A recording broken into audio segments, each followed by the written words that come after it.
One-hit wonders. Mr. Olympia, one and done. This is a fan request from you guys. What an excellent idea for a video. Never thought to do this. Today we are going to run through the history of the Mr. Olympia event, and we are going to take a look at bodybuilders who only ever competed once. Now, don't be confused. This isn't for guys like Patrick Moore that only ever nailed it one time, with all due respect to Patrick.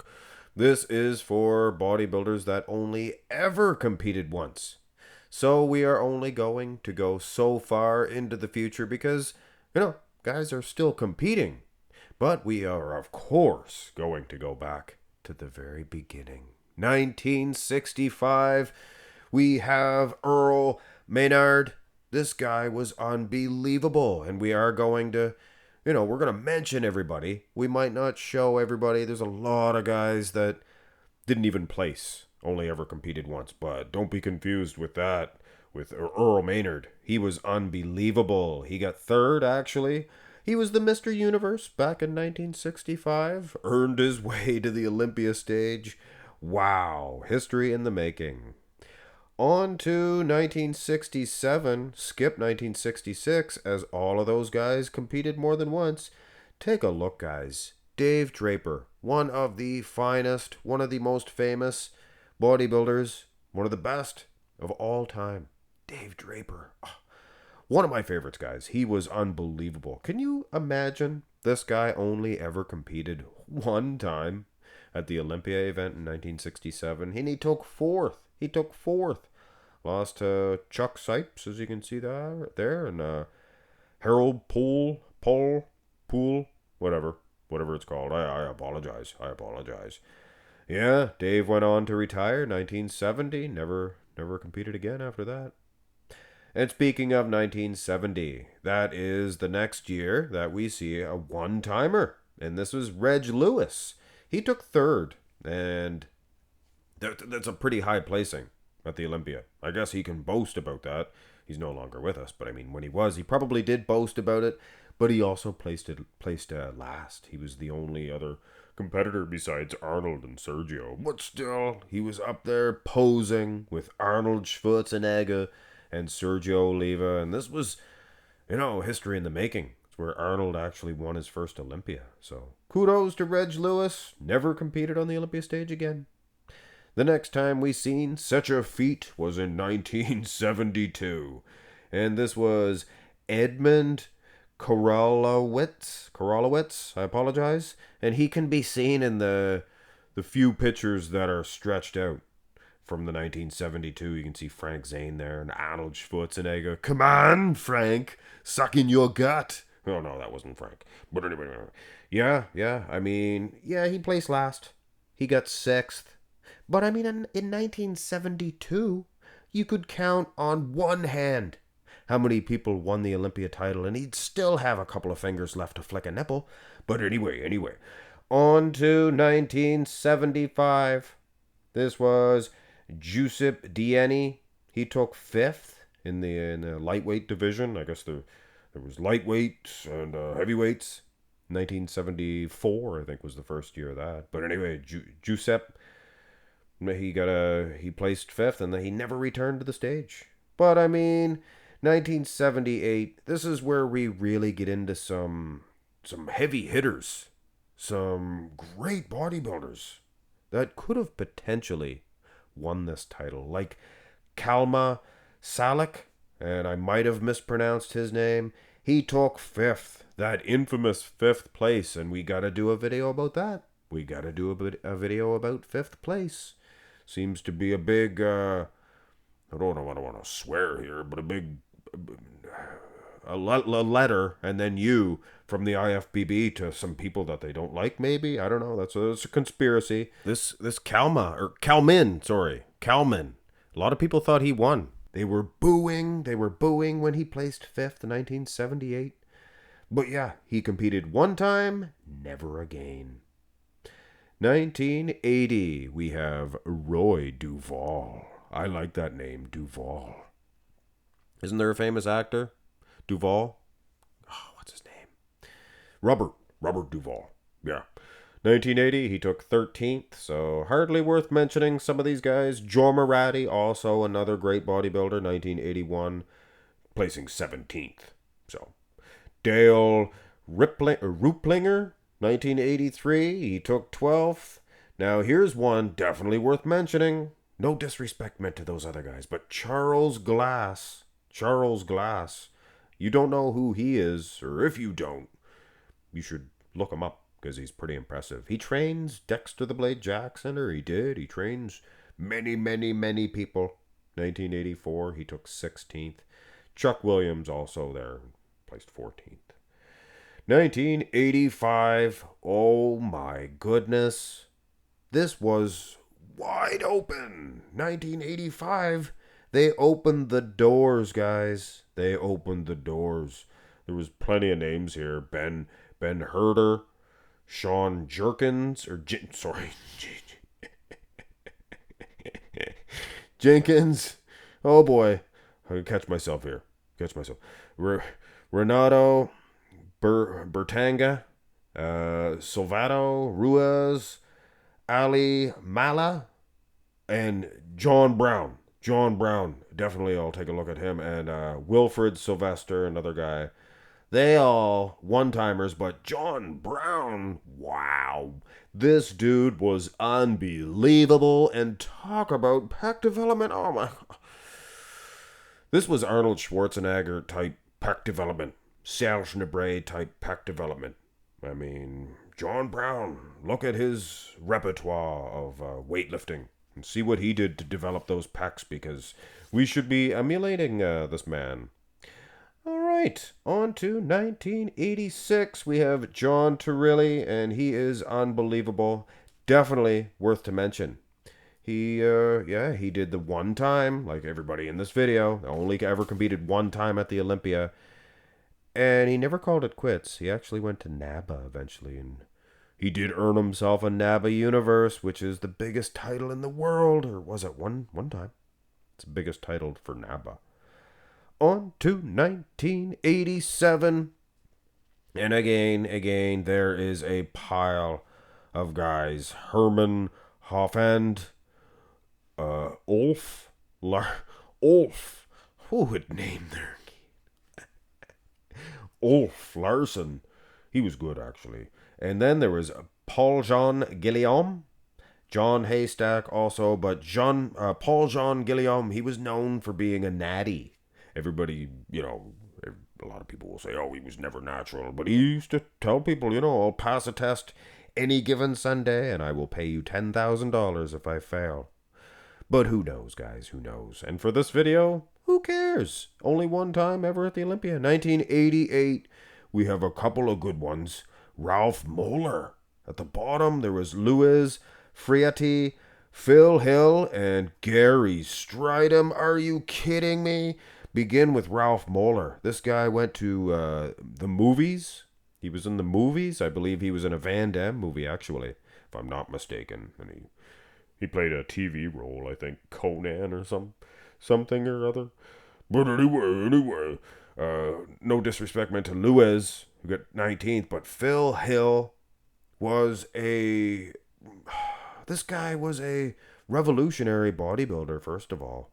The guy had muscle where most people didn't even have places. But yeah, he took 12th, 1988, never to compete again. And there must have been a jinx about 1988. Here's Gary Stridham, one of the greatest bodybuilders of all time. Let's face it, guys. In retrospect, they really dropped the ball with Gary Stridham. He took 5th. I don't think there's too many bodybuilders with 20 guys competing that placed 5th on their debut and never competed again. I don't think that's possible. Wow. Like I said, they really dropped the ball. He won a bunch of events the next year and elected not to compete at the Olympia or something of that nature. And then he went off to the WBF, Vince McMahon's WBF, never to compete again. Unsolved Mysteries. 1989, a little bit more lackluster. We got Dean Torben, Juan Marquez, Premshad Degra, Armand Defant as well. But Prem Chandagra, definitely worth to mention. This guy was a Indian bodybuilder from India. He was, probably one of the most famous bodybuilders from India. I would say. I would suggest anyway. Also worth to mention, people will claim that he is natural. Hey, I don't know. I can only report for what I heard. 1990, we have 3: Bernard Seeley, Jean-Luc Picard, Jean-Luc Favre. I apologize. Uh, Eddie Robinson, a very famous bodybuilder, I think. He's well known in the bodybuilding circle. He was one of the other ones that went to the WBF along with Gary Stridham. So, a little bit lackluster compared to 1988. 1991, we have a list of bodybuilders that only ever competed once. Ger Bargon, Paulson, Wilhelm Junoski, Joseph Dawson, Nimrod King, Renal Janvar. Nimrod King, definitely the one to mention here. He was unbelievable. And to only ever compete once? Sigh. 1992. This was basically the same thing. You got Patrick Nichols, Joanna Harner, Jose Guzman, I apologize. Moroslaw. It's when you get these names jumbled up, you mispronounce them sometimes. Jose, I apologize. And Des Moralsa, you see the name there. On to 1993, and there are even more bodybuilders. You got John Schatz, Pavel Grolmus, Old Arthur, Berman, and Hamdolo Akutlu. Hold on a second, we'll take a look at him. Moro Sarni, Ray McNeil, Flavio Bassanini. He was the little guy. He was a little tiny short guy. Lou Ferrigno had him in a headlock. He put him in a headlock. That's assault. That's bullying. I'm just joking. But back to Hamdolo Akutlu, one of, if not, and I don't speak too loose here. I do sometimes, but not right now. He was one of, if not the most conditioned bodybuilders of all time. For his time, he was probably the most conditioned. In my opinion, he had less body fat than, your Andreas Munzer, and Dorian Yates, probably the next two, but Hamdullah Akutlu. I get that name. A little bit confused as well. He was, as they say, as Sean Roden used to say, peeled. So peeled. 1994, we have David Dearth. Worth mentioning, David Dearth. He was pretty underrated, I think. 1995, we had Ian Harris, but we also had Paul DeMay. Or DeMayo, I apologize. Get it confused with Barry DeMayo. Or DeMay. This was Paul DeMayo. And in 1995, he placed 12th at the Olympia. He was Quadzilla. I know they call Tom Platz Quadzilla, do they not? But this guy, he had the biggest tricep, the biggest wheels. He could have been something special. Really could have been something special. Definitely sad to see him pass so early. Obviously more sad for his friends and family, but upsetting for the bodybuilding world. Secondly. Nobody in 96, nobody in 97. They were all repeats. Famous lists of 96 and 97. 98, they had one guy, Johnny Mayo. But other than that, 99, also nobody. And in year 2000, we have, you ready for this name? Oleg Zer. I like saying Oleg Zers. It's the Zer that gets it. Can you guys say that at home? Zer. Go ahead. Go to 2001. This is a think piece, but this is fun. 2001. We have J.D. Dawodu. And Tom Prince. I'm sure a lot of you people at home, you know who I'm talking about, you people. Bodybuilding fans. just like me, Brothers of the Iron.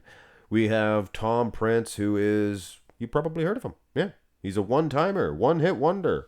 I don't know if you'd call it a hit. 2002. Oh my goodness, there must be a pile of them here, right?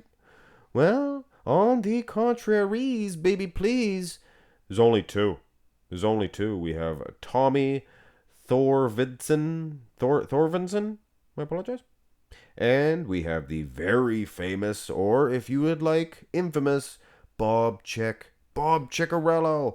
I mean, this guy is the voice of bodybuilding. Literally, he is the announcer. And I know, I get some comments from Bob acting up on the YouTube. Well, I would like to think that if I ever did meet the guy, I'd be able to shake his hand without having any hard feelings towards him. He had a great physique, and he is, hey, I'll say it. Say what you will about Bob. He's the best MC the IFBB ever had. And I like Dave Palumbo, too. Just to throw that in there. 2003. I know I'm going to get some heat for that. Kissing up to Bob. I wasn't kissing up to him. 2003, Jonathan Davey. 2004, Richard Jones. He was pretty good. He was pretty good indeed. Not bad. 2005, there was a couple on this list. Mika Sheridan, Alexander Fedorov. I'm sure you guys have seen this beast before. Big old lags. Some of the biggest lags, I think, ever for a one-timer. Or for a two-timer, three-timer. Who's a two-timer? Not me. I got too much character. 2006, nobody. 2007, we have Eddie Abu. This is a very learning experience. 2008, we had Leo Ingram. And look at that, guys. Fuad Abiad.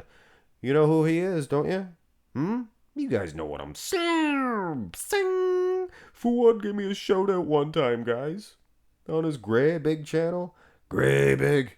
Mine's only Little. That's Mark's muscle for little.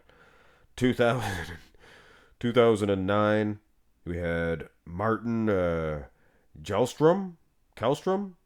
But Joel Stubbs. Can you believe big, giant Joel Stubbs only competed once? What was he, 6'4"?